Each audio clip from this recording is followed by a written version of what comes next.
Good morning बच्चों। Top 10 की series में आपका स्वागत है। जैसे कि जानते हैं आप क्लास 10 एनसीईआरटी मैथ चल रही है। आज जो है आपका प्रैक्टिस सेट नंबर कौन सा है आप बताएंगे। प्रैक्टिस सेट नंबर 11 है। तो चलिए ठीक है, ज़्यादा समय ना लेते हुए ट्यूशन की ओर चलते हैं, जिससे आपकी वीडियो ज़्यादा लॉन्ग ना हो।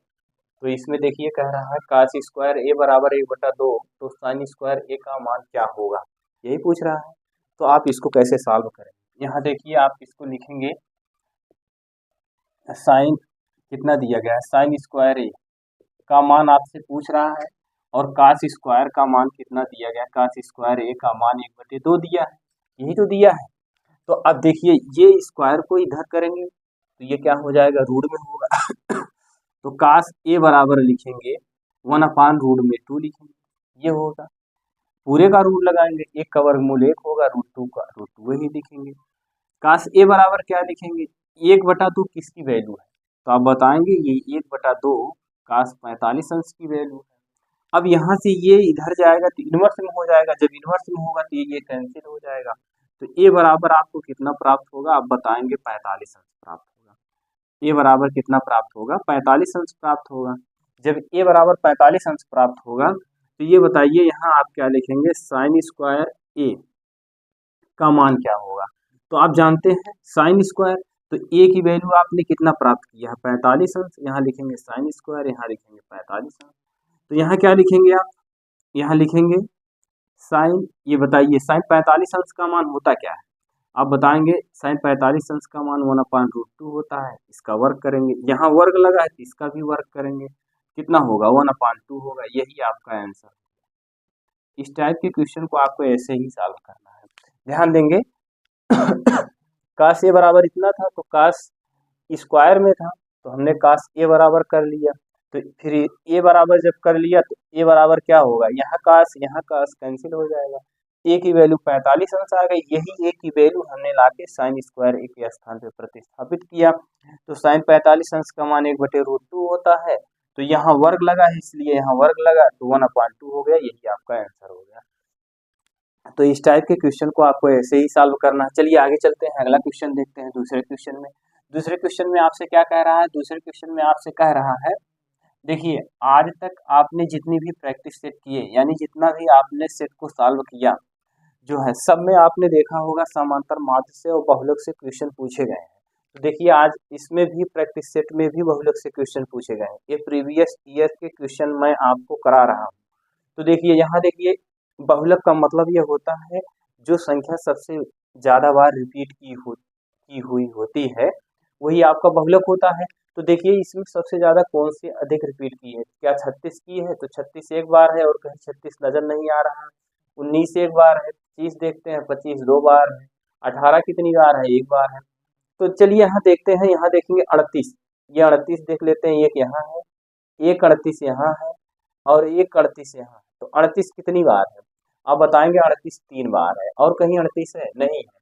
इसका बहुलक पूछा तो आप इसका बहुलक लिख देंगे 38, यही आपका आंसर हो गया।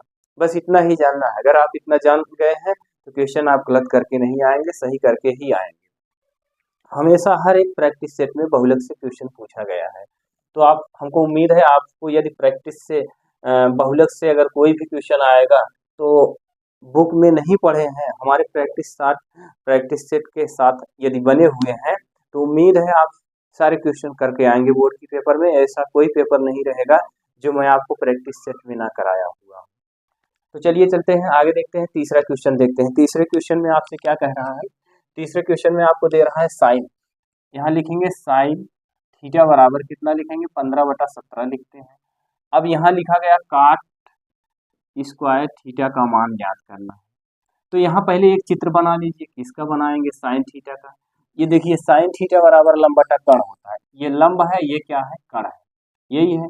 लंब की वैल्यू पूछेंगे तो आप 15 बताएंगे, कर्ण की वैल्यू आप कितना बताएंगे, 17। यहाँ लिखेंगे ए, यहाँ लिखेंगे बी, यहाँ लिखेंगे सी। अब पाइथागोरस प्रमेय से आप इस भुजा का मान, आधार भुजा का मान ज्ञात कर लीजिए। पाइथागोरस प्रमेय क्या होता है, यहाँ लिखेंगे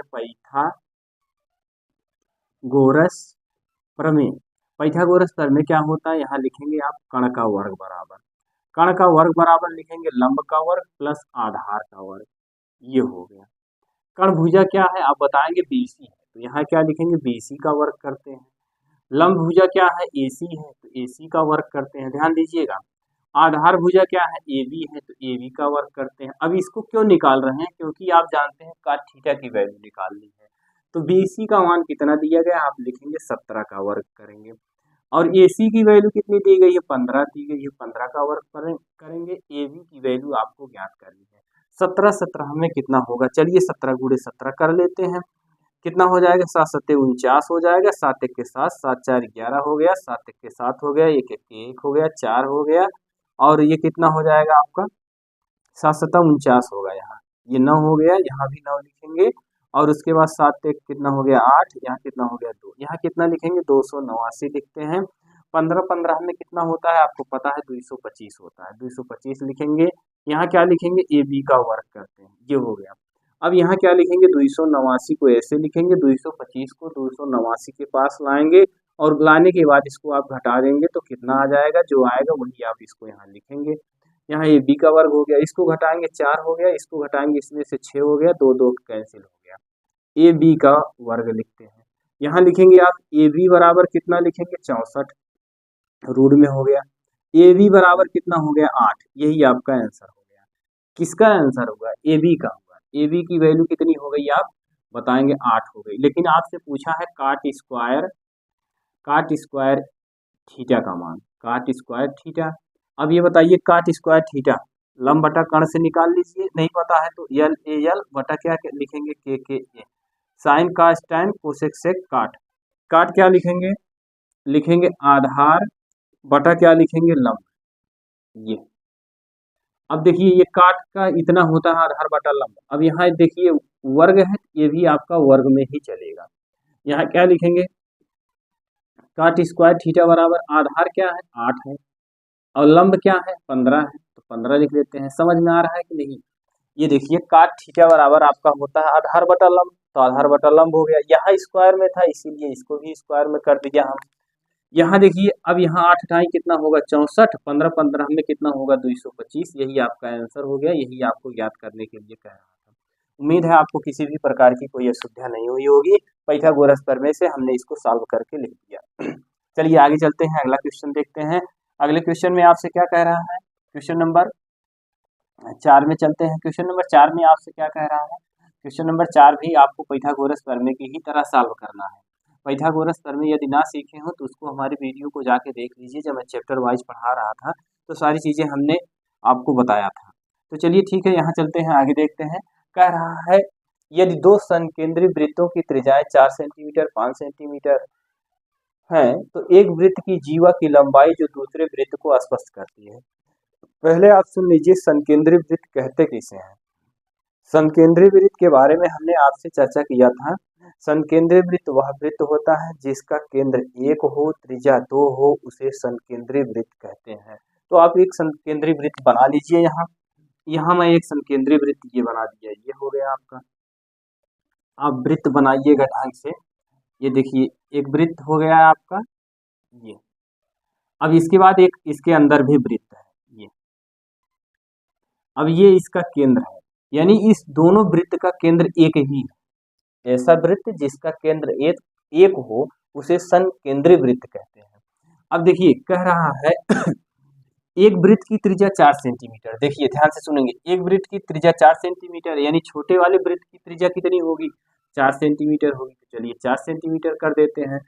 और उसके बाद कह रहा है और 5 सेंटीमीटर हो, तो यानी बड़े वृत्त की त्रिज्या 5 सेंटीमीटर हो।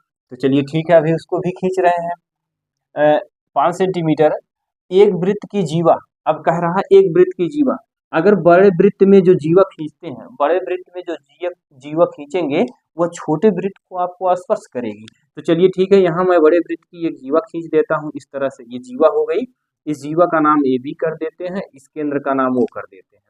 अब ए से ओ की दूरी को कितना मान लेंगे, ए से ओ की दूरी, ए से ओ की दूरी आप 5 लिखेंगे। क्यों, क्योंकि ओ ए बड़े वृत्त की त्रिज्या है और ओ सी छोटे वृत्त की त्रिज्या है। अब देखिए दोनों चीजें जो कहा था क्वेश्चन में हो गया।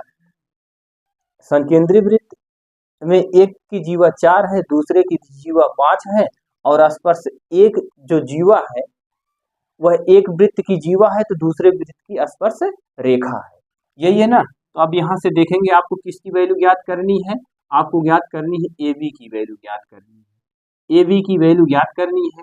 अब ए ओ बराबर क्या है, ए ओ बराबर कितना दिया गया है 5, ये क्या है आपका कण है। और उसके बाद ओ सी कितना दिया गया है 4 दिया गया है, ये क्या है आपका लंब है। और उसके बाद ए सी कितना दिया गया है, कुछ नहीं दिया गया है, ये है क्या है आपका आधार, आधार है, यही तो है। अब यहाँ क्या लिखेंगे आप, कण का वर्ग बराबर लिखेंगे, कण का वर्ग बराबर लिखेंगे, लंब का वर्ग प्लस आधार का वर्ग। कण भुजा क्या है ओ ए है, ओ ए का वर्ग, लंब क्या है ओ सी है तो ओ सी का वर्ग करते हैं, आधार क्या है ए सी है तो ए सी का वर्ग करते हैं। ओ ए का मान कितना दिया गया, ओ ए का मान 5 दिया गया है, बड़े वृत्त की ये त्रिज्या है। ओ सी क्या दिया गया है, छोटे वृत्त की त्रिज्या है 4 का वर्ग। ए सी कितना दिया गया है, आधार है, आपको ज्ञात करना है। 5 पचे कितना होगा 25 होगा, 4 चौक 16 होगा, यहाँ लिखेंगे ए सी का वर्ग। यहाँ कितना लिखेंगे 25, इसको इधर लाएंगे -16, इसके टू क्या लिखेंगे ए सी का वर्ग। अब इसको घटाएंगे कितना आ जाएगा 9 आ जाएगा, यहाँ ए सी का वर्ग करेंगे तो ए सी बराबर कितना लिखेंगे, रूट में 9 लिखेंगे। ए सी बराबर आपको कितना प्राप्त हो गया 3 सेंटीमीटर प्राप्त हो गया, 9 का वर्गमूल निकालेंगे 3 होगा, इसकी वैल्यू आपको कितनी आ गई 3 आ गई, ये ए सी की वैल्यू हो गई। अब इसके बाद पूछ रहा है ए बी की लंबाई क्या होगी।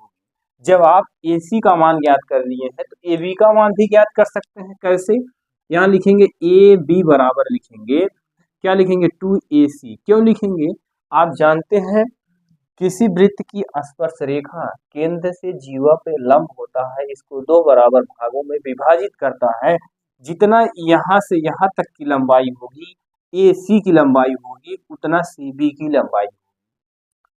आई बात समझ में, तो यहाँ लिखेंगे AB बराबर कितना लिखेंगे 2 गुणे AC का मान आपने कितना प्राप्त किया, AC का मान आपने प्राप्त किया है 3 प्राप्त किया, यहाँ 3 लिख लेते हैं तो ए बी बराबर कितना हो जाएगा आपका 6 सेंटीमीटर, ये हो गया ए बी, यानी स्पर्श रेखा की लंबाई आपकी कितनी आ गई, आप बताएंगे हमारी स्पर्श रेखा की लंबाई 6 सेंटीमीटर प्राप्त हो गई। तो चलिए ठीक है, अब आगे चलते हैं, अगला क्वेश्चन देखते हैं, क्वेश्चन नंबर 5 में चलते हैं। उम्मीद है यहाँ तक आपको किसी भी प्रकार की कोई असुविधा नहीं हुई होगी। चलिए आगे चलते हैं, आगे क्वेश्चन में आपसे क्या कह रहा है, क्वेश्चन में आगे आपसे कह रहा है, देखिए हमने आपसे कहा था ना बहुलक से समांतर माध्य से हर एक प्रैक्टिस सेट में क्वेश्चन पूछा गया है। तो यहाँ देखिए क्या दिया गया है, आंकड़ों 3, 4, 6 और यक्स का समांतर माध्य 5 है तो यक्स का मान ज्ञात कीजिए। तो समांतर माध्य का फार्मूला क्या होता है, आप जानते हैं समांतर माध्य बराबर पदों का योग बटे क्या लिखेंगे, पदों की संख्या। अब समांतर माध्य कितना दिया गया, क्वेश्चन में आ जाइए, समांतर माध्य 5 दिया गया तो समांतर माध्य के स्थान पे 5 लिखेंगे। पदों का योग का मतलब ये हो गया 3 धन 4 धन 6 धन यक्स, तो यहाँ कितना लिखेंगे 3 धन 4 धन 6 धन यक्स। अब पदों की संख्या, पदों की संख्या का मतलब यही गिन डालिए 1 2 3 4, 4 पद है तो नीचे 4 कर लीजिए। अब इसके नीचे 1 मान लीजिए, इसका गुणा इसमें कर लीजिए, इसका गुणा इसमें करेंगे तो 4 पंचे 20 होगा, इसका गुणा इसमें कर दीजिए तो वही संख्या आपको प्राप्त होगी। तो पहले इसको जोड़ लेते हैं, 4 3 कितना होगा 6 4 10, 10 3 13 हो गया, प्लस यक्स हो गया। अब इसके बाद फिर क्या करेंगे, यहाँ लिखेंगे 20 और इस 13 को लेकर आएंगे 20 के पास तो -20 हो जाएगा, क्योंकि इधर प्लस में है, ये इधर प्लस में है तो इधर आएगा माइनस में होगा। यहाँ यक्स लिखते हैं, इसको घटाएंगे कितना आ गया, ये यक्स आ गया। समांतर माध्य और बहुलक से कोई भी ऐसा सेट नहीं रहा होगा प्रीवियस ईयर का क्वेश्चन जिसमें आपसे क्वेश्चन ना पूछे गए हैं, हर एक टाइप के क्वेश्चन पूछे गए हैं, हर एक टाइप का क्वेश्चन हमने आपको कराया। तो चलिए ठीक है, आगे चलते हैं, इस टाइप के क्वेश्चन को आपको ऐसे ही सॉल्व करना है। ये क्वेश्चन नंबर 6 था। अब चलते हैं क्वेश्चन नंबर 7 में चलते हैं। क्वेश्चन नंबर 7 में आपसे क्या कह रहा है, क्वेश्चन नंबर 7 में आपसे कह रहा है, क्वेश्चन नंबर 7 ये देखिए दिए गए चित्र में ओ का निर्देशांक ज्ञात करिए। पहले आप एक वृत्त बना लीजिए, ये आपका एक वृत्त हो गया, ये आपका एक वृत्त हो गया। वृत्त में ये देखिए यहाँ से ध्यान देंगे, ये एक बिंदु ये है, एक बिंदु ये है, तो दोनों बिंदु दे दिया -2 कामा कितना दे दिया -7, और ये कितना दे दिया, एक कामा कितना दे दिया -11। अब बीच का निर्देशांक पूछ रहा है, बीच का निर्देशांक यानी ओ का निर्देशांक पूछ रहा है, ओ का निर्देशांक क्या होगा। चलिए ठीक है, थोड़ी देर के लिए हम आपसे ये कहते हैं बिंदु ये और ये यानी ए बी का मध्य बिंदु क्या होगा। तो आप जानते हैं ए बी का मध्य बिंदु के लिए -2 कामा -7, और उसके बाद अगला क्या दिया गया 1 कामा -11। मध्य बिंदु का फार्मूला हम कई बार आपको बता चुके हैं। मध्य बिंदु बराबर क्या होता है, मध्य बिंदु बराबर आप लिखते हैं x1 धन x2, x1 धन x2 बटे 2, और उसके बाद y1 धन y2 बटे 2। यही तो करते हैं, आप बताएंगे हाँ यही होता है। तो देखिए x1 की वैल्यू कितनी है -2 है, ये प्लस बीच में हो गया। x2 की वैल्यू कितनी है 1 है, बटे कितना हो गया 2। अब इसके बाद आगे चलते हैं, y1 की वैल्यू कितनी है आप बताएंगे, y1 की वैल्यू कितनी है -7 है, प्लस y2 की वैल्यू कितनी है -11 है, इसको ऐसे लिखेंगे बटे 2 करते हैं। अब -2 में से 1 को घटाएंगे, माइनस ये हो गया -1 बटे 2, यहाँ -7 लिखेंगे, धन और ऋण का गुणा ऋण होता है, बटे कितना हो गया 2। अब यहाँ कितना आ गया 1 बटे 2 हो गया, ये बीच में कामा का निशान लगा रहे हैं, इसको जोड़ेंगे कितना हो जाएगा, तो 7 1 8 कितना हो जाएगा -18 बटा कितना हो जाएगा 2, कैंसिल कर दीजिए। आपका निर्देशांक प्राप्त हुआ -1 बटा 2 कामा -9। यही आपका आंसर होगा जी। उम्मीद है आपको यहाँ तक किसी भी प्रकार की कोई आपको असुविधा नहीं हुई होगी। पहले आप ए बी जो दोनों बिंदु दिया गया था, ए बी का मध्य बिंदु निकाला, यानी इसका बिंदु कहाँ था, इसका बिंदु आ गया -1 बटा 2 कामा -9। यही आपका आंसर हो गया, ये आपका 9 है। तो इस टाइप के क्वेश्चन को आपको ऐसे ही सॉल्व करना है। इसके पहले की प्रैक्टिस सेट यदि आप ना देखे हो तो उसको जरूर देख लीजिए, क्योंकि आप आधे घंटे का समय देकर 10-10 क्वेश्चन डेली सॉल्व करते हैं तो एक महीने में बहुत सारे क्वेश्चन हो जाएंगे। इतना आपका अभ्यास हो जाएगा, इतना क्वेश्चन की पकड़ हो जाएगी कि आप क्वेश्चन को देखते मान सॉल्व कर सकते हैं। तो चलिए ठीक है, यहाँ चलते हैं, आगे चलते हैं, अगला क्वेश्चन देखते हैं। उम्मीद है आपको ये समझ में आ गया होगा। अब x1 x2 किसे कहते हैं, तो ये सब सारी चीजें हम आपको बता दिए हैं कि x1 क्या होता है, x2 क्या होता है।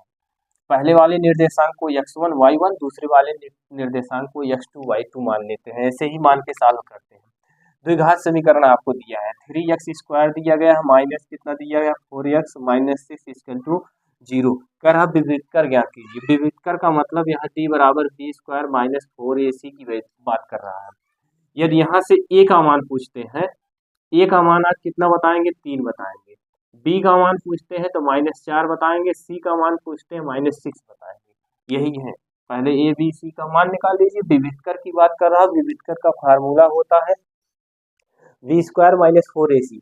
तो b की वैल्यू कितनी है, तो आप b का वैल्यू बताएंगे -4 का वर्ग करेंगे, -4 गुणे a की वैल्यू कितनी है 3 है, c की वैल्यू कितनी है -6, तो 4 चौक कितना होगा 16, -4 कितना होगा 12, 12 6 कितना होगा 72, तो ये प्लस में हो जाएगा, दोनों जोड़ लीजिए, जो आया सो आंसर हो गया। 6 2 कितना होगा 8 होगा ना। अब इसके बाद 7 में 1 जोड़ेंगे कितना होगा 8 होगा, यही आपका आंसर। बस इसमें आपको कुछ नहीं करना था। चलिए आगे चलते हैं, क्वेश्चन नंबर 9 में चलते हैं। क्वेश्चन नंबर 9 में क्या कह रहा है, मूलों का गुणनफल क्या होगा। मूलों का गुणनफल आपको हमने बहुत समय पहले आपको जो चैप्टर पढ़ा रहे थे, तो हमने आपको मूलों का योगफल, मूलों का गुणनफल, 2-2 मूलों का गुणनफल, 1-1 मूलों का गुणनफल का योगफल, सारी चीजें हमने आपको बताया था। यदि ना देखे हैं तो उसको वीडियो को जरूर जाके देखें। तो यहाँ देखिए x का क्यूब -2x² प्लस कितना लिखेंगे 3x -4 के मूलों का गुणनफल। अब देखिए यहाँ 3 घात लिखा गया है, यानी त्रिघात समीकरण है। यहाँ अगर 2 लिखा होता तो द्विघात समीकरण होता। त्रिघात समीकरण का फार्मूला क्या होता है आप जान ही रहे हैं। तो इसमें गुणनफल की बात कर रहा है, अल्फा बीटा गामा, तो इसका फार्मूला क्या होता है d -d/a होता है। अब यहाँ क्या लिखेंगे अल्फा बीटा गामा, तो क्या लिखेंगे -d, d का मतलब ये a है, ये b है, ये c है, d a है। तो डी की वैल्यू -4 है, तो -4 हो गया। ए की वैल्यू कितनी है, यक्स के साथ जो गुणांक होगा वही ए होगा, तो आप बताएंगे 1 है, तो अल्फा बीटा गामा ऋण ऋण कितना हो गया, धन हो गया, ये 4 हो गया। मूलों का गुणनफल आपको 4 प्राप्त हो गया।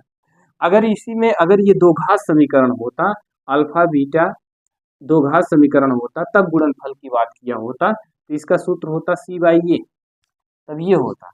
लेकिन जब त्रिघात के कह रहा तो -d/a होगा, तो इसका आंसर यही हो गया। आपको कुछ नहीं करना है, सॉल्व नहीं करना है, सिर्फ आपको सूत्र याद होना चाहिए। हर एक सूत्र के बारे में हमने आपसे चर्चा किया हुआ है। अगर नहीं देखे हैं उस वीडियो को, आप जाके देख लीजिए, तभी आपको समझ में आएगा। ये तो आपकी प्रैक्टिस सेट हो रही है। अगर हम सूत्र का निगमन कराएंगे, सूत्र के बारे में बताएंगे, तो वीडियो ज़्यादा बड़ी हो जाएगी, आप देखेंगे नहीं, कहेंगे ये तो वीडियो बहुत बड़ी है, हट जाएंगे। तो इसीलिए आपको हम जितना जल्दी हो सक रहा है उतना जल्दी कर रहे हैं, सारी चीज़ें आपको क्लियर करते हुए चल रहे हैं। चलिए आगे चलते हैं, अगला क्वेश्चन देखते हैं। अगले क्वेश्चन में आपसे क्या कह रहा है, अगला क्वेश्चन आपको देखते हैं। क्वेश्चन नंबर गुणनफल हो गया। क्वेश्चन नंबर 10 में चलते हैं। क्वेश्चन नंबर 10 में आप जरा इसको सॉल्व करके हमको बताइए, इसमें आपका आंसर कितना आएगा। उम्मीद है आप इस क्वेश्चन को कर लेंगे। तो चलिए ठीक है, देखते हैं, हम ही सॉल्व करते हैं। बिंदु दिया गया है 12,5, कितना दिया गया है, 12, कितना दिया गया, 5, ये 12,5। मूल बिंदु से दूरी क्या होगी, मूल बिंदु का मतलब आपका होता है 0,0। अब 0,0 होता है, तो यहाँ मूल बिंदु आपका 0,0 होता है। इसके और इसके बीच की दूरी निकाल लीजिए, जो आया सो आंसर हो गया। तो अभी अभी आपको हमने एक मध्यबिंदु निकाला था। अगर मध्यबिंदु में आप नहीं सीखे हैं तो अब आप यहाँ सीख लीजिएगा। इसको क्या कहते हैं, इसको कहते हैं x1, इसको कहते हैं y1, इसको कहते हैं x2, इसको कहते हैं y2। यही हो गया। अब यहाँ क्या कह रहा है, बिंदु से दूरी ज्ञात कीजिए। तो दूरी बराबर आपका सूत्र क्या होता है, दूरी बराबर आप लिखेंगे x2 माइनस x1 का होल वर्ग प्लस y2 माइनस y1 का होल वर्ग। ये तो आपका सूत्र ही लिख रहे हैं। यहाँ में आपको कोई समस्या तो नहीं हुई होगी। x2 की वैल्यू कितनी है, आप बताएंगे 0 है, माइनस x1 की वैल्यू कितनी है, 12 है, तो 12 का वर्ग कर देते हैं, प्लस y2 की वैल्यू कितनी है, 0 है, y1 की वैल्यू कितनी है, 5 है, तो 5 का वर्ग कर लेते हैं। इसके बाद आप इसको रूट में लगा दीजिए। 0 में से 12 को घटाएंगे तो आप जानते हैं -12 का वर्ग ही होगा। इसको घटाएंगे तो -5 का ही वर्ग होगा। अब इसके बाद ये रूट में लगा दीजिए। अब ये देखा -12 गुणे -12 करेंगे तो कितनी वैल्यू प्राप्त होगी, आप जानते हैं 12 बराबर में कितना होता है, 144 होता है। अब ये प्लस में हो जाएगा, 5 गुणे 5 -5 गुणे -5 25 हो जाएगा। इसको जोड़ लें, जोड़ेंगे तो कितना हो जाएगा, 5 4 कितना होगा 9, 4 2 कितना होगा 6, और ये हो गया। जरा आप इसका वर्गमूल निकालिए, कितना आएगा, आप बताएंगे, इसका वर्गमूल 13 आएगा। यही आपका आंसर हो गया। यही बीच की दूरी पूछ रहा था, ये आपका हो गया।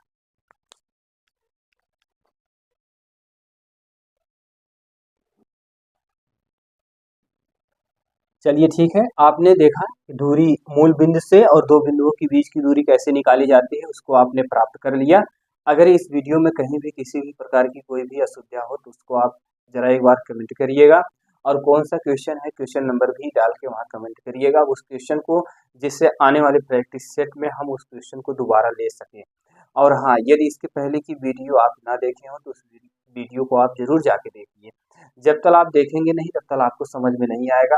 कहने की बात यह है कि यदि आप बुक नहीं पढ़े हैं, हमारे साथ डेली एक एक वीडियो आप आधे आधे घंटे की देख रहे हैं, 10 क्वेश्चन डेली देख रहे हैं, अभी से प्रैक्टिस सेट कर रहे हैं, तो हमें उम्मीद है बोर्ड की परीक्षा आते आते आपको जो है क्वेश्चन पे एक बहुत अच्छी पकड़ हो जाएगी। पकड़ का मतलब ये हो गया, जो भी क्वेश्चन रहेगा ये प्रैक्टिस सेट मैं करा रहा हूँ, इसी प्रैक्टिस सेट के माध्यम से आपके बोर्ड के क्वेश्चन पूछे जाएंगे। तो जब आप यहाँ कर ले जाएंगे, यहाँ समझ ले जाएंगे सारे क्वेश्चन को, तो आप बोर्ड की भी परीक्षा में समझ जाएंगे, कहीं भी किसी भी प्रकार की कोई आपको असुविधा नहीं होगी। तो आज आपका प्रैक्टिस सेट नंबर 11 था, और इसके पहले 10 हो चुके हैं, यानी 100 क्वेश्चन हो चुके हैं। आज के लेके आपके 110 क्वेश्चन हो गए हैं। 110 क्वेश्चन आप लगातार सॉल्व करेंगे, वीडियो को देखते रहेंगे क्रम वाइज, तो क्वेश्चन पे आपकी पकड़ एक बहुत बेहतरीन तरीके से होगी, आप सारे क्वेश्चन को कर ले जाएंगे। चलिए ठीक है, टॉप 10 की सीरीज में आपका स्वागत था। आपका बहुत बहुत धन्यवाद।